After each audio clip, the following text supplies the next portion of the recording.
नमस्कार साथियों, Rajasthan university MSc previous year mathematics के पेपर 5 को कंटेन करने वाली जो आपकी बुक है मैकेनिक्स, उसकी यूनिट 4 हमारी रनिंग में है और उसका लेक्चर 13 हम आज करने वाले हैं। और इस लेक्चर में हम करेंगे एग्जाम्पल 7 फ्रॉम जेपीएच बुक।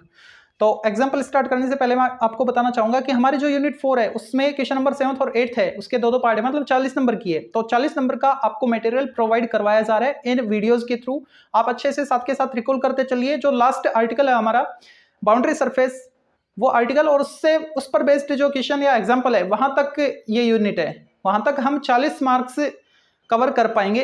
आप साथ के साथ इनको रिकॉल करते रहिए, यही मेरा कहना था। तो देखते हैं एग्जांपल 7 को।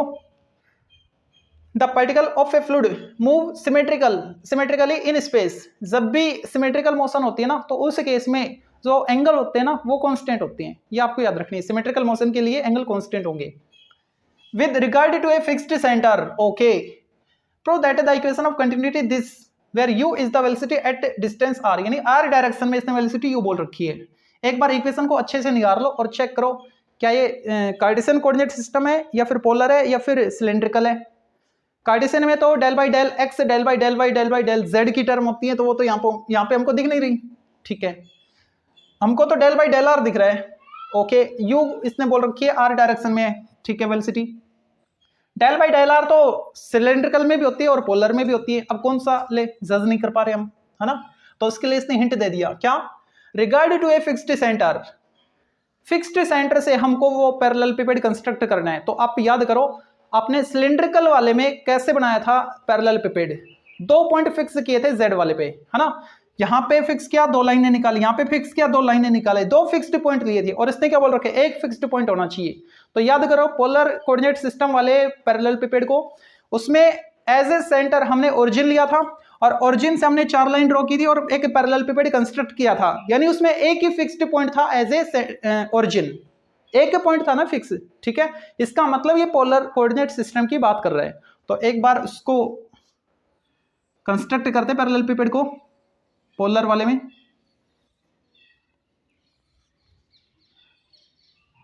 ये जो वर्टिकल है इसको z बोल दिया, हॉरिजॉन्टल को x बोल दिया और ये आधा टेढ़ा जो बाहर की तरफ निकल रहा है इसको मैंने y बोल दिया। ठीक है, ओके, फिक्स्ड पॉइंट से हमको पैरेललेपिपेड कंस्ट्रक्ट करवाना है। ठीक है, तो यहां पे एक पॉइंट लेंगे, यहां पे एक पॉइंट लेंगे, उनको कर्व के साथ ज्वाइन करेंगे। ये कर्व है, लाइन नहीं, ये कर्व है ये। ठीक है, ऐसे यहां पे एक कर्व बना दी मैंने, इसको इससे ज्वाइन किया, इसको इससे ज्वाइन किया कर्व के साथ। ये क्या है, ये भी कर्व है। ठीक है, ऐसे ही इसको इससे ज्वाइन किया कर्व के साथ, ये कर्व है। ठीक है, और इसको इससे ज्वाइन किया,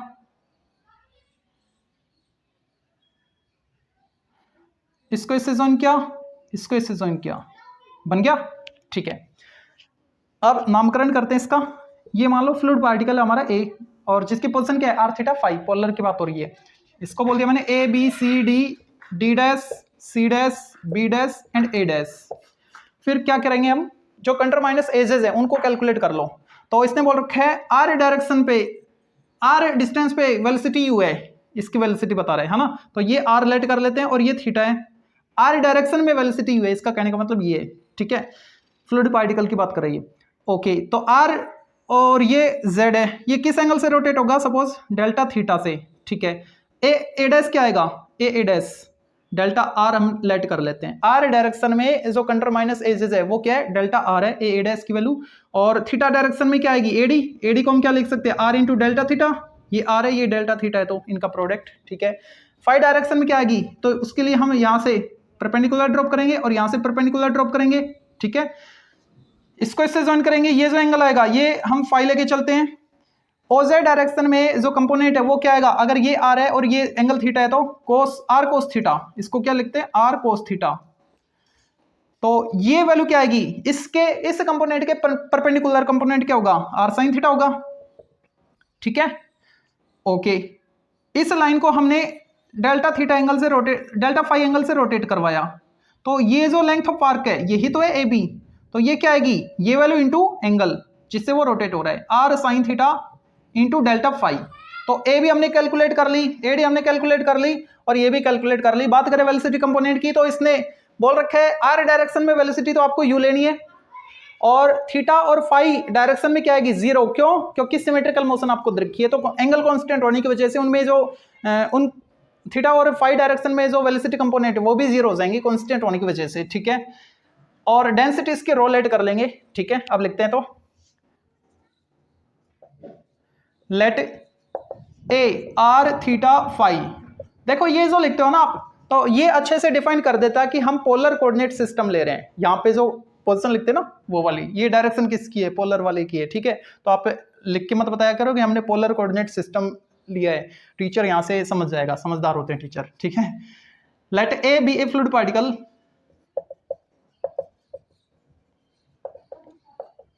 फिर हमने एक कंस्ट्रक्ट किया पैरेललेपिपेड, और उसका नामकरण कर देंगे यहाँ पे भी, है ना। Construct a parallelepiped A B C D D dash C dash B dash A dash whose contour minus edges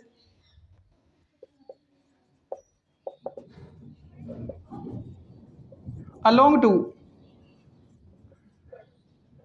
r theta and phi directions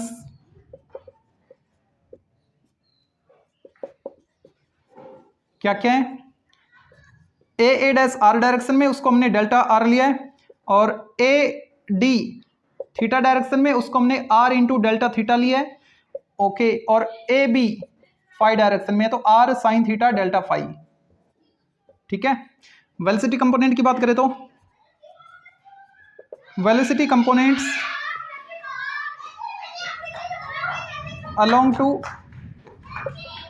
are theta and phi directions are, क्या क्या है, आर डायरेक्शन में suppose q r, और वो क्या है you.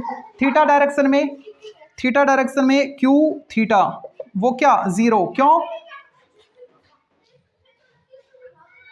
Phi direction में भी जीरो, क्यों है, रीजन लिख दिया मैंने यहाँ पे, फॉर सिमेट्रिकल मोशन।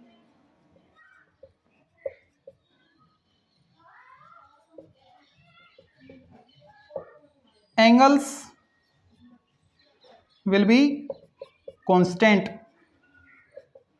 ठीक है। आप डायरेक्ट भी लिख सकते हो, ये इक्वल जीरो, ये इक्वल जीरो, रीजन ना बताओ तो भी चलेगा, ताकि आपको पता लगे कि हमने जीरो क्यों किया, तो उसका रीजन हमने यहाँ पे लिख दिया, ठीक है। ओके, वेलोसिटी हो गई। अब बात करें इसकी डेंसिटी की, डेंसिटी ऑफ फ्लूइड इक्वल रो, ठीक है। स्क्रीनशॉट ले लीजिए इसका, तीनों हमने लिख दिए हैं। अब क्या निकाले, एक्सेस ऑफ मास, ओके, फिर टोटल एक्सेस ऑफ मास निकालेंगे, ठीक है। रफ करते हैं, यहां से कर देते हैं। कंटर माइनस एजेस को मैं रफ करूंगा क्योंकि डायग्राम में मैंने उनको प्लॉट कर दिया है। वेलोसिटी कंपोनेंट को भी मैं रफ करूंगा क्योंकि मेरे को पता है कि आर डायरेक्शन में वेलोसिटी कंपोनेंट यू लेना है, और बाकी जो डायरेक्शन है उनमें जीरो लेना है। क्यों? क्योंकि बाकी डायरेक्शन एंगल वाली है थीटा और फाई, तो उनमें तो सिमेट्रिकल मोशन होने की वजह से वेलोसिटी क्या हो जाएगी, जीरो हो जाएगी। ओके, अब निकालते हैं excess of mass. Excess of mass in over out along to, अब पहली डायरेक्शन कौन सी, आर डायरेक्शन। आर डायरेक्शन में वेलोसिटी कंपोनेंट क्या था हमारा, क्यू आर, उसकी वैल्यू यू बाद में पुट कर लेंगे, एक बार लिखते हैं। आर डायरेक्शन में क्या निकालते हैं, एक्सेस ऑफ मास कैसे निकालते हैं, minus del by del r into delta r, और अंदर क्या आएगा, अंदर आएगा density rho into velocity component r direction में q r into r direction वाली कंटर माइनस एजेस को छोड़ दो, बाकी दोनों को मल्टीप्लाई कर लो, इसको और इसको मल्टीप्लाई करो तो क्या आएगा, r square sine theta delta phi, ठीक है। अब क्यू आर की वैल्यू क्या है, यू, तो आर के रेस्पेक्ट में यहाँ पे पार्शियल डेरिवेटिव हो रहा है, तो रो के साथ आपको ये आर वाली दो टर्म और लेनी है, बाकी को मल्टीप्लाई में पीछे पटक सकते हो आप, है ना।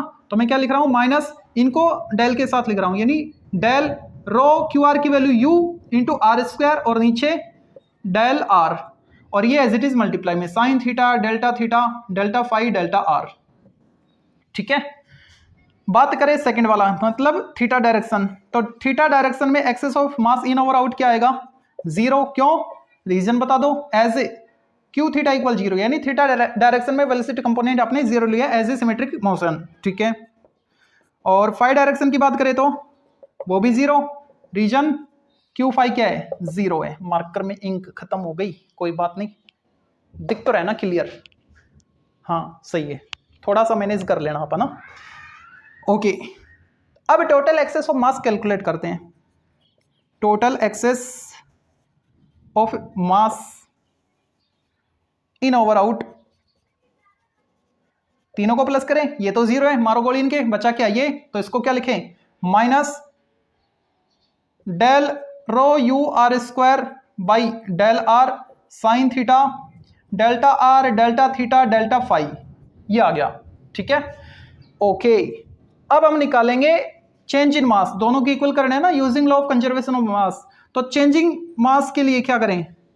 मास में चेंजमेंट करना है, तो उसके लिए उस पैरेललेपिपेड की मास होगी ना कोई, तो वो कैलकुलेट करेंगे पहले, और उसमें टाइम के रेस्पेक्ट में हम चेंजमेंट निकालेंगे फिर, ठीक है। तो क्या लिखेंगे? Mass of a parallelepiped, mass of a parallelepiped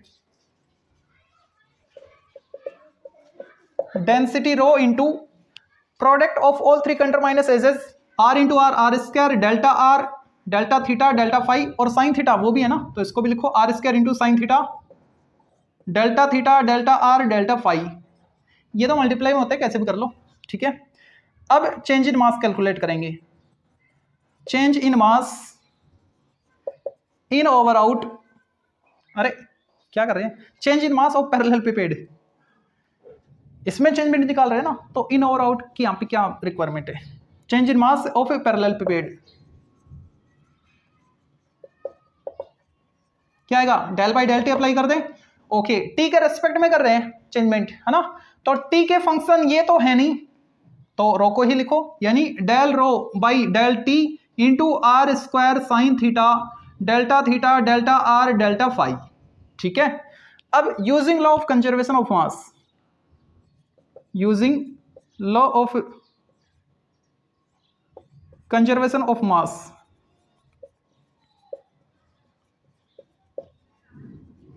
ये क्या कहता है? Total excess of mass equal change in mass. हाँ, अब तो भाई इंक डालनी पड़ेगी। तो यहां पे अब दोनों को इक्वल कर दें, दोनों को इक्वल करें तो उसमें देखो इसको और इसको इक्वल करना है, ठीक है। तो del r del theta del phi और साइन थीटा, ये टर्म दोनों में आ रही है, दोनों को हम इक्वल कर रहे हैं तो कैंसिल हो जाएंगी, ठीक है। तो delta theta delta phi delta r और उसके साथ साइन थीटा, ये हम कैंसिल करके लिख रहे हैं। और ये जो नेगेटिव टर्म है, जब ये और ये इक्वल है तो ये नेगेटिव टर्म इसके पास आके प्लस की हो जाएगी, इसको तो हमने इतने को कट कर दिया, ठीक है, कॉमन था, और ये टर्म इधर आके इसमें प्लस हो जाएगी, तो क्या लिखें? Del rho by del t into r square है, उसको मैंने आगे लिख दिया मल्टीप्लाई वाले को, और ये टर्म इधर आके पॉजिटिव हो जाएगी, plus rho into sorry del rho u r square by del r, बाकी तो कैंसिल हो गया, इक्वल 0। अब इसको थोड़ा सिंप्लीफाई करना है,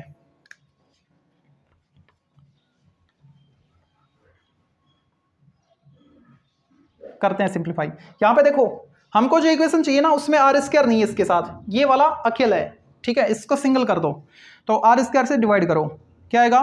del rho by del t plus 1 by r square del rho u r square by del r equal 0, ये आ गया, ये भी नहीं है, तो इसने देखो क्या कर रखा है, ये जो तीन टर्म आपको प्रोडक्ट में दिख रही है ना, तो यहाँ पे आर स्क्वायर यू को तो एक साथ रखा लास्ट वाले दो को, और इसको अलग कर दिया, फर्स्ट सेकंड या फिर यू और वी लेट कर लो, ठीक है। तो यू वी रूल अप्लाई किया है इसने डेरिवेटिव वाला, तो हम भी वही कर रहे हैं, यू को आर स्क्वायर के साथ अकेला रखेंगे मतलब एक पेयर में, और इसको अकेला रखेंगे रो को, ठीक है। तो यहां पे कर देते हैं del rho by del t plus 1 by r square as it is. यहां पे मैंने क्या किया, पहले मैंने इसको एज इट इज लिखा और इसका डेरिवेटिव करना चाह तो u r square as it is और इसका रो का डेरिवेटिव आर के रिस्पेक्ट में, यानी del rho by del r. ठीक है, फिर उल्टा करेंगे, रिवर्स करेंगे, मतलब अब की बार इसको एज इट इज लिखेंगे तो रो को एज इट इज लिखा और इसका डेरिवेटिव आर के रिस्पेक्ट में, तो क्या लिखें, del u r square by del r equal 0 था। ठीक है, इस आर स्क्वायर को अंदर भेज दो, del rho by del t plus ये आर स्क्वायर इससे कैंसिल, क्या आया u del rho by del r plus r square यहां पे भी आएगा तो rho by r square del u r square by del r equal 0। Check करो। ठीक है, rho by r square u r square एक ही बात है ये। ठीक है, आप शानपत मत लगाना, आर स्क्वायर से इसको कभी कैंसिल कर दो, कभी यहीं पे कर दो, नहीं होगा, ये मल्टीप्लाई में आर स्क्वायर। ठीक है, और ये 1 बाई आर स्क्वायर मल्टीप्लाई में, और ये क्या है, इसका डेरिवेटिव होगा भी। ठीक है, तो आप ऐसे कैंसिल नहीं कर सकते। तो यही हमको प्रूव करना था, आज के लिए इतना काफी है, बाकी करेंगे नेक्स्ट वीडियो में।